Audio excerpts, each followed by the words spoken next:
মালিক পাওয়া যায় কিনা? ও সোনার মালিকেরা, পৃথিবীতে তো অসংখ্য জায়গা আছে, অসংখ্য জমি আছে, অসংখ্য ডাঙা আছে। সব জমিটা তো আল্লাহর ঘরের জন্য নির্বাচন হয় না। সব জমির কপালে তো আল্লাহর ঘর তৈরি হয় না। আমার আল্লাহ পাক যে জমিনটাকে ভালোবাসে, যে জায়গাটাকে পছন্দ করে, সেই জায়গাটাই তো নিজের বাড়ি বানানোর জন্য সিলেক্টেড করে। আমরাও তো কম বেশি দুনিয়ায় বসবাস করি। ঘরের অযোগ্য জায়গা হলে সেই জায়গা তো ঘর আমরা বানাই না, আমরা নির্বাচন করি, পছন্দ করি কোন জায়গাটায় ঘর বানালে সুবিধা হবে, বসবাস করতে অসুবিধা হবে না, বসবাস করার ব্যাপারে আমাদেরকে সুবিধা দেবে, সেই রকম সুবিধাজনক জায়গায় তো আমরা ঘর বানাই। পৃথিবীর জমিনে অসংখ্য জমি জায়গা থাকলেও সব জায়গায় তো আল্লাহর ঘর মসজিদ তৈরি হয় না সোনা। তাই আজ তাকদীর তোমাদের যে জায়গায় আল্লাহর ঘরের ভিড় দেওয়ার জন্য নির্বাচন করা হয়েছে, ওই জায়গার মালিক যারা, যিনি মালিক, তাকদীর তো তার বড়, নসিব তো তার বড়, কপাল তো তার বড়। তার জায়গায় আল্লাহর ঘর তৈরি হবে, তাদের জায়গায় আল্লাহর ঘর তৈরি হবে। মালিক একজন হতে পারে, 10 জন হতে পারে, 20 জন হতে পারে, 20 জন মিলে জায়গাটার ব্যবস্থা করতে পারে। ওই 20 জন দাতা আমার আল্লাহর কাছে সর্বজন গ্রহণযোগ্য, কারণ তাদের এই জমিনটাকে আবার আল্লাহ নির্বাচন করেছেন। আল্লাহর প্রিয় হাবিব সাহাবীদেরকে বললেন, ও আমার সাহাবায়ে কেরামেরা, একটু খোঁজ নাও তো বাবা, এই জায়গাটার মালিক কে, কার জায়গা এটা? সাহাবারা খোঁজ নেওয়া শুরু করে দিলেন। খোঁজ নিতে গিয়ে দেখা গেল ওই জায়গাটার যিনি মালিক, ওই জমিটার যিনি মালিক, তিনি আর পৃথিবীতে বেঁচে নাই। ওই লোকটি মারা গেছে, জায়গার মালিকটি ইন্তেকাল করেছেন। ওই জায়গার মালিক যিনি, তিনি পৃথিবীতে বেঁচে না থাকলেও তার উত্তরসূরি হিসাবে তার 2টি ছোট্ট ছোট্ট বাচ্চা আছে। ওই এতিম 2টো বাচ্চা বর্তমানে সেই জায়গার মালিক। আল্লাহর নবীর দরবারে এই মর্মে খবর পৌঁছে গেল, ইয়া রাসূলুল্লাহ, ইয়া হাবিবাল্লাহ, এই জায়গার মালিক যিনি, তিনি আর বেঁচে নেই। তার 2টো ছোট ছোট মাসুম বাচ্চা আছে, নাবালক শিশু বাচ্চা, তারাই হলো এই জায়গার মালিক, এই জমির মালিক। আল্লাহর নবী ওই জমির মালিকের সন্ধান করার জন্য সাহাবায়ে কেরামদেরকে দিয়ে খবর পাঠিয়েছেন। এই খবরটা ওই এতিম 2 ভাইয়ের কাছে পৌঁছে গেছে। তারা জানতে পেরেছে যে আমার নবী এই জায়গার মালিকের খোঁজ করছে। 2 ভাই এক জায়গায় বসে আলোচনা শুরু করেছে। বড় ভাই ছোট ভাইকে বলছে, ছোট, আমাদের জায়গাটা আল্লাহর নবী পছন্দ করেছেন, আমাদের জায়গাটা আল্লাহর রাসূল পছন্দ করেছেন। আমি শুনেছি ওই জায়গাটাতে আমার নবী আল্লাহর ঘর মসজিদ বানাতে চায়। ওরে ছোট, তোর মতামতটা কি একটুখানি বল। ছোট ভাই বলে, বড় ভাই, তুমি আমার গার্জিয়ান, বাপ বেঁচে নেই, আব্বা বেঁচে নাই, তার মানেই তো তুমি আমার গার্জিয়ান, তুমি তো আমার আব্বা। তাই সিদ্ধান্ত নেওয়ার মূল মালিক হলে তুমি যেটা সিদ্ধান্ত নেবে আমি তার সাথে একমত হব, আমার পক্ষ থেকে কোনো বাধা বিপত্তি নাই। ছোট ভাই যখন মতামত জানিয়ে দিয়েছে, বড় ভাই ছোটর হাতটা ধরেছে, ও ভাই, আমি সিদ্ধান্ত নিয়েছি, আব্বা তো আর পৃথিবীতে বেঁচে নাই, আমরা তো বাপের জন্য কিছুই করতে পারিনি, তাই আব্বার জমিটা যখন আল্লাহর নবী পছন্দ করেছেন, আমার সিদ্ধান্ত হলো এই জমিটা আমরা আল্লাহর নবীর হাতে নিঃস্বার্থে তুলে দেব। এই জমির উপরে আমার নবী মসজিদ বানাবে, ওই জমির উপরে মসজিদ তৈরি হলে তাতে নামাজ আদায় করা হবে। আর এই নামাজের ওসিলায় আল্লাহ আমাদের আব্বা জানের কবরে শান্তি দেবে। ছোট আমার সিদ্ধান্ত হলো এটা। ছোট তখন বলে, বড় ভাই আপনার সিদ্ধান্তকে স্বাগত জানালাম, চলুন দুই ভাই মিলে আমার নবীর দরবারে যাই, আমার রাসূলুল্লাহর কাছে গিয়ে আমার আব্বার মাগফিরাতের জন্য এই জমিটাকে আমার নবীর হাতে দান করে দিয়ে আসি। এ জওয়ান যুবকেরা, দুই ভাই ঘর থেকে বেরিয়েছে, আল্লাহর নবীর হাতে জমি দান করে দিয়ে আসবে। ওদিকে নবীর কাছে খবর পৌঁছে গেছে, ইয়া রাসূলুল্লাহ, ইয়া হাবিবাল্লাহ, এই জায়গার আসল মালিক বেঁচে নেই, তার দুটো কলিজার টুকরা ছোট ছোট সোনার মালিক দুই নাবালক ছেলে বেঁচে আছে, ওরাই হলো এই জমির মালিক। আল্লাহর নবী সাহাবীদেরকে পাঠালেন, যাও বাবা দুটো বাচ্চাকে ডেকে নিয়ে এসো। সাহাবারা ডাকতে আসছে, আর এরা দুই ভাই নবীর কাছে জমি দান করে দিতে বেরিয়ে পড়েছে। ও জওয়ান যুবকেরা, দুই ভাই আল্লাহর নবীর দরবারে গিয়ে পৌঁছালেন। আল্লাহর নবীকে রীতিমতো সম্মান করে সমীহর সাথে সালাম প্রদান করলেন, দিয়ে বললেন, ইয়া রাসূলুল্লাহ, ইয়া হাবিবাল্লাহ, ওগো আল্লাহর আখিরি নবী, আমাদের কানে এই মর্মে সংবাদ পৌঁছেছে, আয় আল্লাহর রাসূল, আমরা জানতে পেরেছি আমাদের জায়গাটা আপনি আল্লাহর ঘর মসজিদ বানানোর জন্য পছন্দ করেছেন, মসজিদ বানানোর জন্য নির্বাচন করেছেন, এটা আমরা জানতে পেরেছি।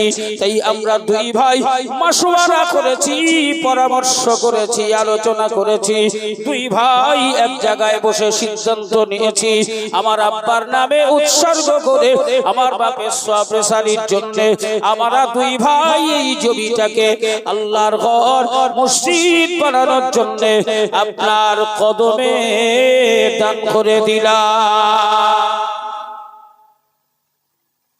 কিন্তু নবীর কাছে খবর, ওরা দুজন এতিম, ওদের বাপ নাই।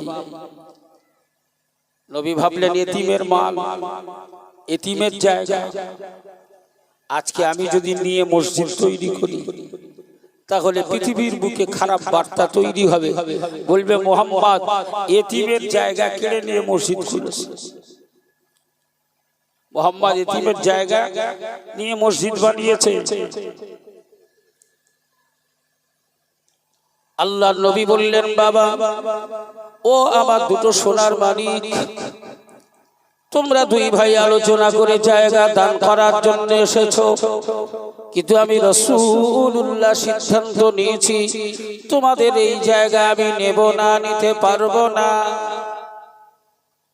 কারণ তোমরা অসহায়, তোমরা অনাথ, তোমরা এতিম। তোমাদের জায়গা নিয়ে যদি আমি মসজিদ বানাই, লোকে সমালোচনা করবে, লোকে নিন্দা করবে, বলবে মুহাম্মদ বাপ হারা এতিম বাচ্চাদের জায়গা কেড়ে নিয়ে মসজিদ বানিয়েছে। না বাবা না, আমি তোমাদের জায়গা নিতে পারবো না, আমি নেব না। দুই ভাই অঝর নয়নে কাঁদতে কাঁদতে বললেন, ইয়া রাসূলুল্লাহ, ইয়া হাবিবাল্লাহ, আমরা দুই ভাই শুনেছি আপনার সওয়ারি, আপনার উটনি আমাদের এই জায়গার উপরে সিজদায় পড়েছে, তাই আপনি নির্বাচন করেছেন, সিদ্ধান্ত নিয়েছেন এখানে আল্লাহর ঘর মসজিদ বানাবেন।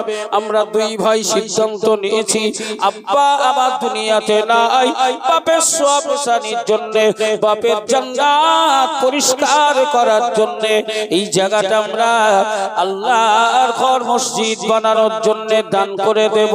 নবী বললেন, না, এতিম বাচ্চাদের জমি আমি নিতে পারবো না। এরা দুই ভাই যখন জোরাজুরি করে হুজুর নিতেই হবে। আমার নবী বললেন, শোনো বাবা, আমি একটা শর্তে তোমাদের জায়গা নিতে পারি। শর্তটা হলো উপযুক্ত ন্যায্য মূল্য, বর্তমান বাজার দাম অনুপাতে তোমাদের যা জায়গার দাম হবে সেই পরিমাণে দাম তোমাদের নিতে হবে। আমি তোমাদের কাছ থেকে ন্যায্য মূল্য দিয়ে কিনে নিতে চাই, নিয়ে আমি রাসূল ওই জায়গায় মসজিদ বানাতে চাই। কারণ আমার উটনি ওই জায়গাটা পছন্দ করে হাঁটু গেড়ে আল্লাহর দরবারে সেজদা দিয়েছে, তাই আমি নবী ওই জায়গায় মসজিদ বানাতে চাই।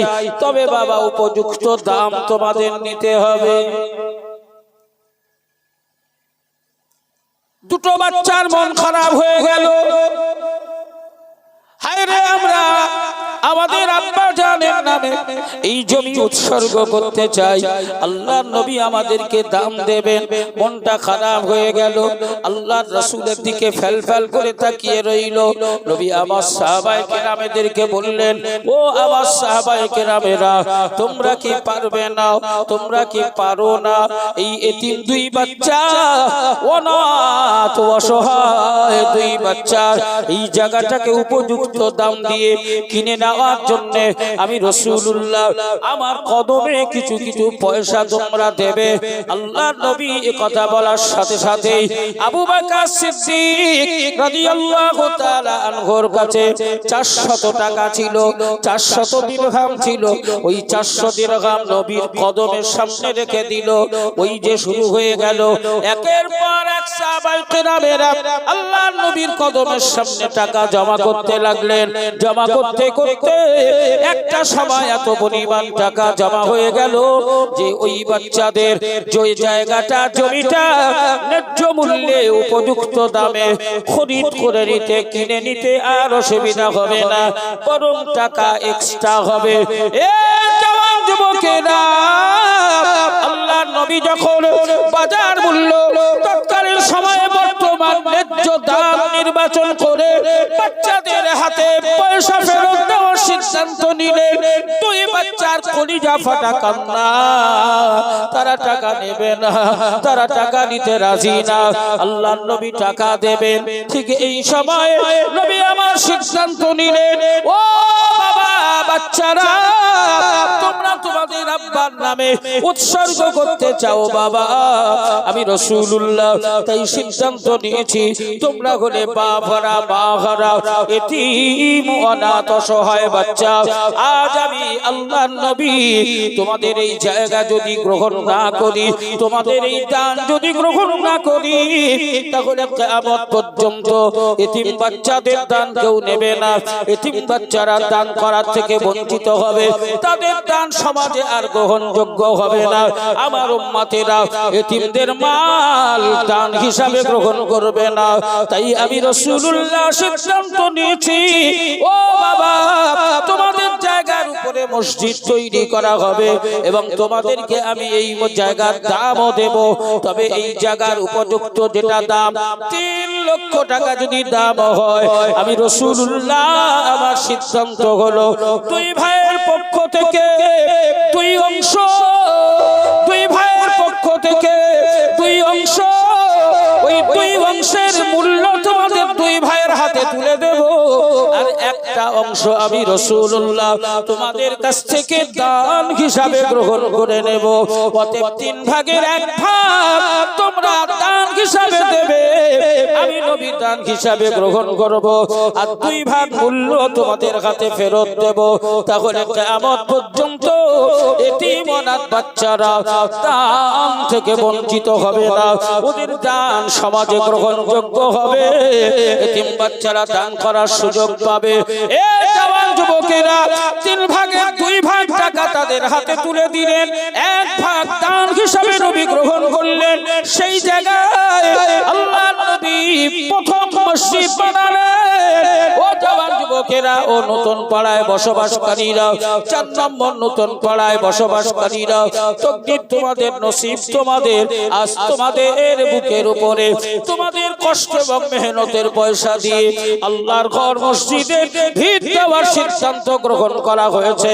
তাই আমি আমার মা বোন বেটি বৌমাদেরকে বলবো, আল্লাহর জান্নাতের পথ সুগম করা, আল্লাহর জান্নাতের আশাবাদী হওয়া, জান্নাতের রাস্তা খুলে দেওয়ার জন্য আচলে জমানো পয়সা থেকে আর যদি ভিত স্থাপনে তোমরা শরীক হতে পারো, শামিল হতে পারো, মসজিদ ভিত স্থাপনকারী হিসাবে তোমাদের নাম নথিভুক্ত হবে, আল্লাহর জান্নাতের পথ পরিষ্কার হবে।